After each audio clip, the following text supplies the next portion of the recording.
السلام علیکم ورحمۃ اللہ وبرکاتہ۔ کیسے ہیں آپ سب؟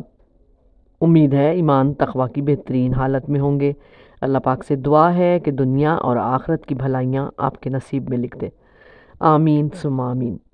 الحمدللہ، آج ہم سورہ انعام کی آیت نمبر 14 اور 15 اور 16 کو ترجمہ اور تفسیر سے جانیں گے، پڑھیں گے انشاءاللہ۔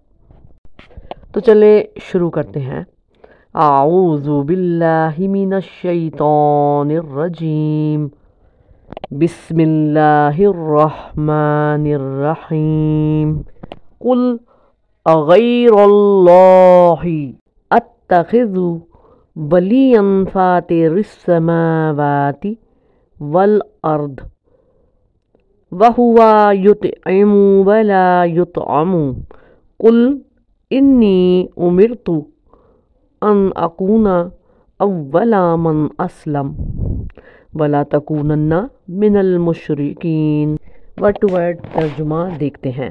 قل، آپ کہہ دیں، اغیرہ کیا سوائے اللہ ہی اللہ کے، اتخذو میں بناؤں، ولین کارساز، فاطر السماواتی آسمان جمع ہے آسمان کی، سماوات بنانے والا، آسمان، والارضی اور زمین، وہوا اور وہ، یطعم کھلاتا ہے، ولا یطعم اور وہ کھاتا نہیں۔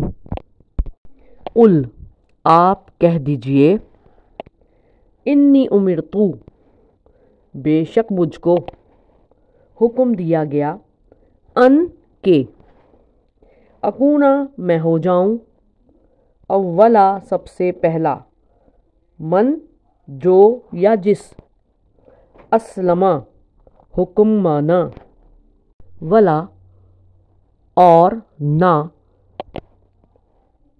تکوننا ہرگز ہو، من ال سے مشرکین شرک کرنے والوں میں۔ ورڈ ٹو ورڈ ترجمہ دیکھ لیا، اب ہم بامحاورہ ترجمہ دیکھتے ہیں۔ کہہ دے، کیا میں اللہ کے سوا کوئی دوست بناؤں جو آسمانوں اور زمین کو پیدا کرنے والا ہے، حالانکہ وہ کھلاتا ہے اور اسے نہیں کھلایا جاتا۔ کہہ، بے شک مجھے حکم دیا گیا ہے کہ میں سب سے پہلا شخص بنوں جو فرمانبردار بنا، اور تو ہرگز شریک بنانے والوں میں سے نہ ہو۔ جی، اس آیت میں دوسرا سوال کیا جا رہا ہے کفار سے، اور اس کا جواب دیا جا رہا ہے کہ جب زمین اور آسمانوں کی تخلیق اور ملکیت اللہ ہی کے لیے ہے، اور وہ ہر کسی کو اس کے ماحول اور ضرورت کے مطابق روزی پہنچانے والا ہے اور سب کو کھلاتا پلاتا ہے، جبکہ وہ خود کھانے پینے کا محتاج نہیں ہے، تو ایسا خالق، مالک اور رازق اس کو چھوڑ کر اس کے علاوہ کسی دوسرے کو کسی طرح اپنا خیر خواہ سمجھو، کیسے ہو سکتا ہے؟ اگر وہ کسی کے ساتھ خیر کا ارادہ نہ کرے تو باپ کی شفقت اور ماں کا رحم بھی آدمی کو کوئی فائدہ نہیں دے سکتا۔ اسی لیے مجھے حکم دیا گیا ہے کہ میں سب سے پہلے، کسے؟ نبی صلی اللہ علیہ وآلہ وسلم کو، کہ میں سب سے پہلے اپنے آپ کو اللہ تعالیٰ کے تابع کروں اور مشرکوں کے ساتھ لا تعلقی کا اظہار کروں۔ اگر اللہ تعالیٰ کے سوا کسی اور کو زمین اور آسمان کا خالق، مالک اور کسی دوسرے کو روزی رساں یعنی روزی پہنچانے والا اور اس کے سوا مہربان تسلیم کر لوں، تو میں اس نافرمانی کے بدلے عذاب عظیم میں مبتلا ہوں گا، جس سے میں ڈرتا ہوں۔ جو اللہ کے عذاب سے بچ جائے اس پر اس کا بڑا کرم ہوتا ہے، اور یہ ایماندار کے لیے کھلی کامیابی ہے۔ یہاں پر الہ ہونے کی دلیل دی گئی ہے کہ کسی کا محتاج نہیں ہے ہمارا اللہ، یعنی اللہ کے حقیقی الہ ہونے کا ایک تو یہ معیار ہے نا کہ ساری کائنات کو پیدا ہی اس نے کیا، اور کائنات کی تخلیق میں چونکہ کسی بھی دوسرے الہ کا حصہ نہیں ہے، لہٰذا وہ الہ نہیں ہو سکتا۔ اور دوسرا معیار یہ ہے کہ وہ سب دوسروں کو کھلاتا ہے لیکن خود کسی سے کچھ نہیں کھاتا۔ اس کے دو مطلب ہیں، ایک یہ کہ جو کھانا کھاتا ہے وہ کبھی الہ ہو ہی نہیں سکتا کیونکہ وہ کھانے کا محتاج ہے، اور اللہ کھانے کا محتاج نہیں ہے۔ اور دوسرا مطلب یہ ہے کہ دوسرے سب لوگ کھانے تک کے لیے اس کے دستے نگر ہیں، یعنی کہ کھانا بھی اللہ سے ہی مانگتے ہیں، اللہ چاہے تو دے، اللہ چاہے تو نہ دے، یعنی جو محتاج ہے الہ ہو ہی نہیں سکتا۔ حقیقی الہ وہی ہو سکتا ہے جو کسی کا دست نگر محتاج نہ ہو۔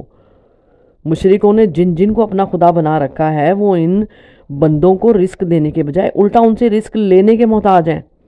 کوئی فرعون خدائی کے ٹھاٹ جما ہی نہیں سکتا جب تک اس کے بندے اسے ٹیکس اور نذرانے نہ دیں جس سے اس کا گزارا چلے اور وہ لوگوں پر خدا بن کے بیٹھے۔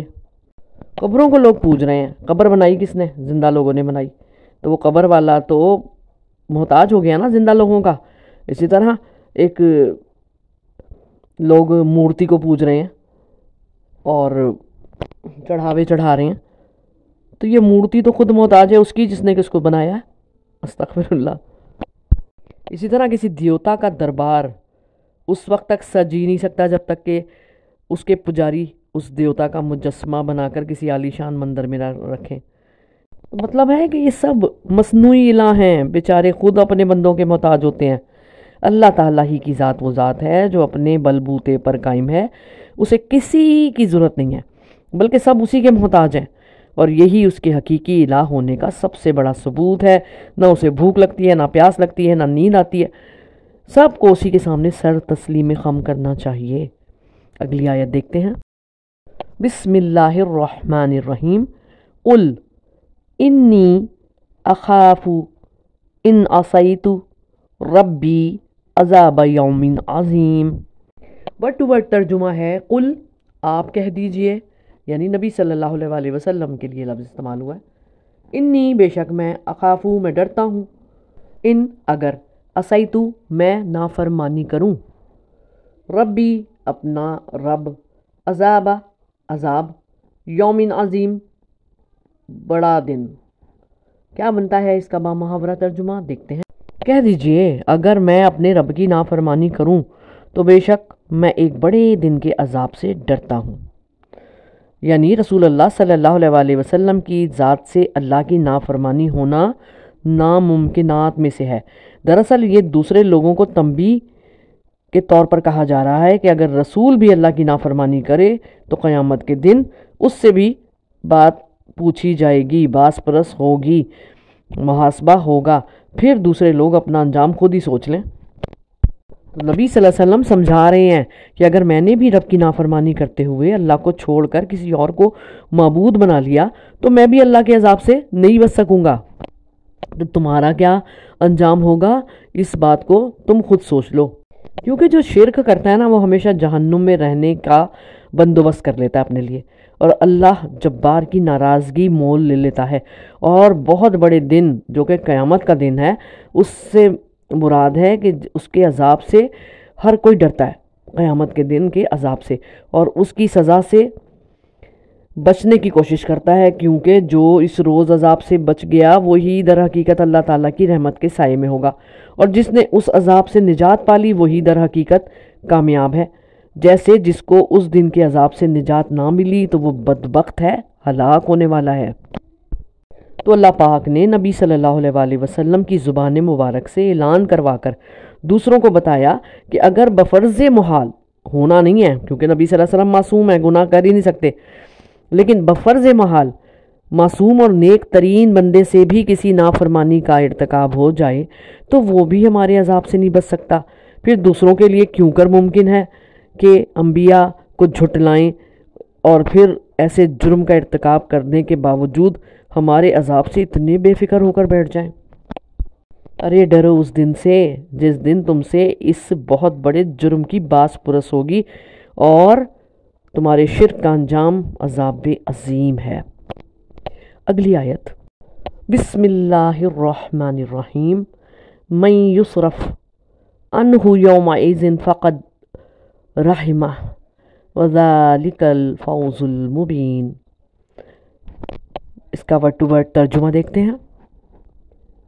من، جو یا جس، یصرف، پھیر دیا جائے، عنہ، اس سے، یومئذ، اس دن، فقد، تحقیق، رحمہ، اس پر رحم کیا، وذالک، اور یہ، الفوز المبین، کھلی کامیابی ہے۔ تو ورڈ ٹو ورڈ ترجمہ دیکھنے کے بعد با محاورہ ترجمہ کیا بنتا ہے تو دیکھتے ہیں۔